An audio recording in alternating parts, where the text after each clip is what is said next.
Hello everyone, welcome back to my Facebook page and YouTube channel Nupur blog and cook. কেমন আছেন সবাই? আশা করি সবাই অনেক অনেক ভালো আছেন। আমিও ভালো আছি। চলে এলাম আবার একটা নতুন ভিডিও নিয়ে। আশা করি ভিডিওটি আপনাদের কাছে অনেক বেশি ভালো লাগবে। তো আজকে আমি চিচিঙ্গা দিয়ে ডিম ভাজি করব। তো দেখতেই পাচ্ছেন প্রথমে কিন্তু আমি কাটাকুটি করে কী কী রেডি করে রেখে দিয়েছি সবই দেখিয়েছি। প্রথমে পেঁয়াজ কাঁচামরিচ দিয়ে ভালোভাবে এটা ভেজে নিচ্ছি। ভাজা শেষ হয়ে গেলে এর মধ্যে যে কেটে রেখেছি চিচিঙ্গা, অনেকে এটাকে কুইটাও বলে, চিচিঙ্গাটা এটার মধ্যে ভালোভাবে নাড়াচাড়া করে নিচ্ছি। নাড়াচাড়া করে ভালোভাবে ভেজে নিব। আর এর মধ্যে বলে রাখছি, যারা ইউটিউব চ্যানেল থেকে এই মুহূর্তে আমার ভিডিওটি দেখছেন, প্লিজ আমার ইউটিউব চ্যানেলটি সাবস্ক্রাইব করে দিবেন আর সাথে থাকা বেল আইকনটি ক্লিক করে দিবেন, যাতে করে আমি নতুন কোনো ভিডিও আপলোড করলে আপনাদের কাছে সাথে সাথে নোটিফিকেশন পৌঁছে যায় আর আমার চ্যানেলে ভিডিওটা আপনারা দেখে নিতে পারেন।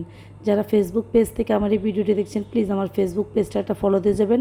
লাইক কমেন্ট শেয়ার করতে ভুলবেন না পরিবার ও বন্ধুবান্ধবের সাথে। আমার ফেসবুক পেজ আর ইউটিউব চ্যানেলের নাম একই, নূপুর ব্লগ অ্যান্ড কুক, আপনাদের সুবিধার্থের জন্য বলে দিয়েছি। তো এই যে কথা বলতে বলতে আমার চিচিঙ্গা ভাজিটা হয়ে গেছে। সবার শেষে একটা ডিমের সাথে আমি ফেটিয়ে দিয়েছি বা ভাজি করে দিয়েছি, মানে মিশিয়ে মিক্সড করে দিয়েছি। তো চিচিঙ্গা ভাজিটা শেষ। এখন আমি আরেকটা রান্নার প্রসেসে চলে যাচ্ছি।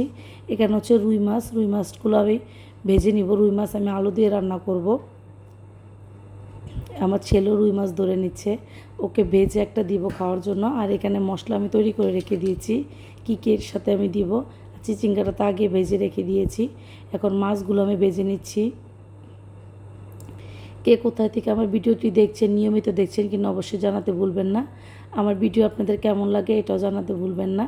তো এই যে আমার মাছ ভাজা শেষ। এখন আমি আরেকটা কড়াইতে ট্রান্সফার করে এতে জিরা ফোড়ন দিয়ে তারপর মশলাগুলো দিয়ে আলুগুলো দিয়ে ভালোভাবে কষিয়ে নিচ্ছি। কষানো শেষ হয়ে গেলে এর মধ্যে প্রয়োজন মতো পানি দিয়ে তারপর ভাজা মাছগুলো দিয়ে ভালোভাবে রান্না করে নিব। সবার শেষে গরম মশলা বাটা দিব। আর মশলার মধ্যে আমি এখানে দিয়েছি আদা, জিরা, হলুদ, মরিচ, লবণ, ধনিয়া।